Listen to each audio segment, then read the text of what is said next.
It is absolutely imperative to understand where and how eating disorders develop when we're talking about addressing and treating them. Hello, my name is Stephanie. I'm a therapist on Long Island, New York that specializes in the treatment of eating disorders and body image issues. If you like this video at the end or found it helpful, please give it a thumbs up. And if you're interested in learning more about any of this type of stuff, eating disorders, body image issues, general mental health and well-being, and therapeutic tools, please consider subscribing to my channel. I'll be posting at least 3 times a week. It's really important that when we are trying to address a behavior or change something about ourselves, that we understand the roots of it. So what are the roots of an eating disorder? What I'm always talking about with people are that eating disorders develop as a coping mechanism. Now, what does that mean?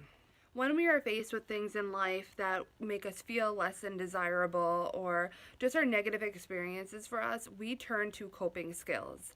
And coping inherently is not good or bad. Coping just means that it's something that you're doing to alleviate the distress, pain, whatever, and get relief from that to feel a little bit better.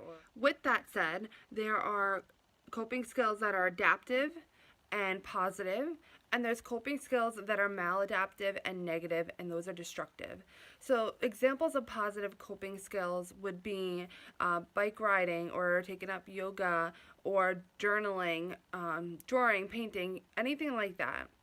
And those things are going to help provide you relief from whatever you're looking for relief from, and they're going to be positive and constructive coping skills. On the other hand, there are, like I said, negative and maladaptive coping skills.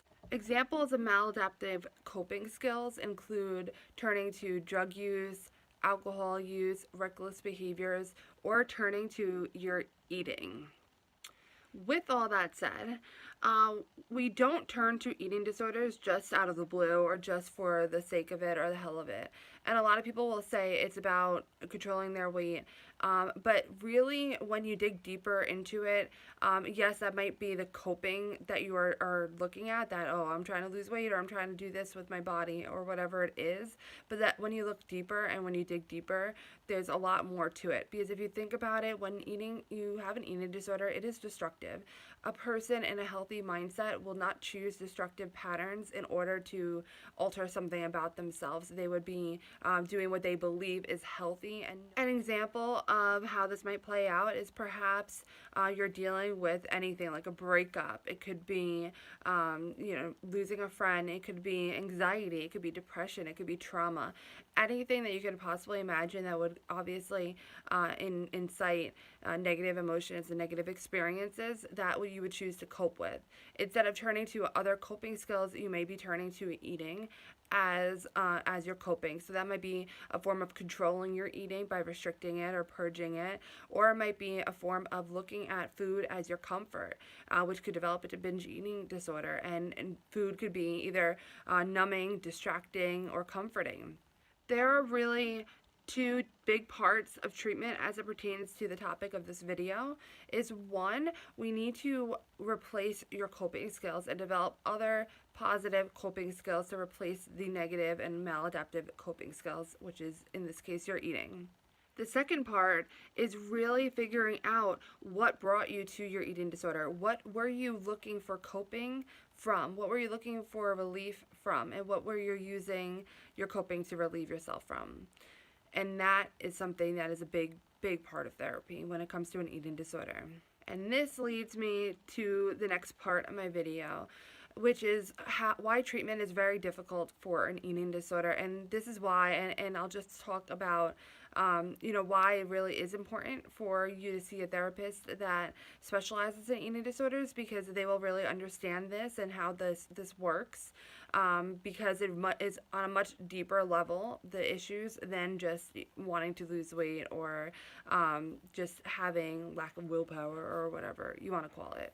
When treating an eating disorder, not only are you dealing with the imminent issues at the forefront, so that is your eating behaviors and any other type of eating disorder associated behaviors. Those are really important to be dealing with and treating, because a lot of times with eating disorders, it could be a very timely issue that you don't have the time to dig and dig and dig until those really alleviate those behaviors, because they are dangerous. When treating an eating disorder, you're not only dealing with with those behaviors, but you're also really dealing with anxiety, depression, trauma, and all the other things that have led you to the point, or led the person to the point of developing an eating disorder. So when you go into a therapist's office for maybe depression or anxiety, that's the one thing that you're dealing with. But when you're coming with an eating disorder, there's so many other things that you are also going to be addressing, which makes it a little bit more difficult to treat. Not impossible, of course, but difficult, and it takes longer to treat. It is really important for you to listen to my next message. When you are treating an eating disorder, you may see that during treatment and early on in treatment, it gets worse before it gets better. And this is very normal and very typical. So don't feel that that's something that is wrong with you, or that, all these other things that might be going through your head.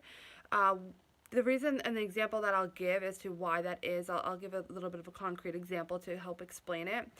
Most people, even if you don't crochet, you have an idea of how it works. So if you are crocheting a blanket, and then you notice way later on that there was like a hole, or you skip stitches, or whatever it is, or whatever it looks like, you're going to have to make two choices. One, you're going to have to either kind of go back and like cover it up, and of course then that hole will always be there.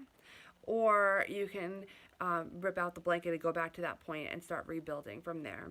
And that really is the best choice for when it comes to eating disorder recovery.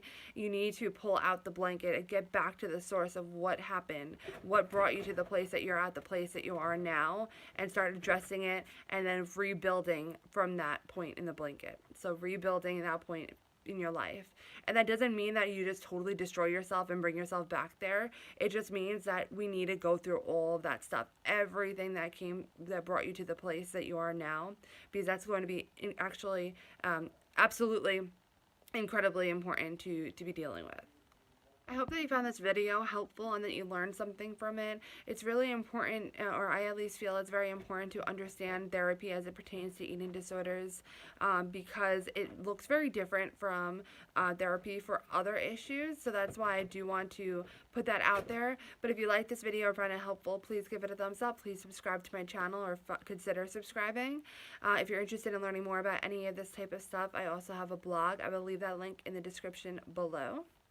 Please leave a comment down below about what your go-to positive coping skill is, and I wish you lots of wellness on your journey to finding your state of balance. Hope to see you in my next video. Bye.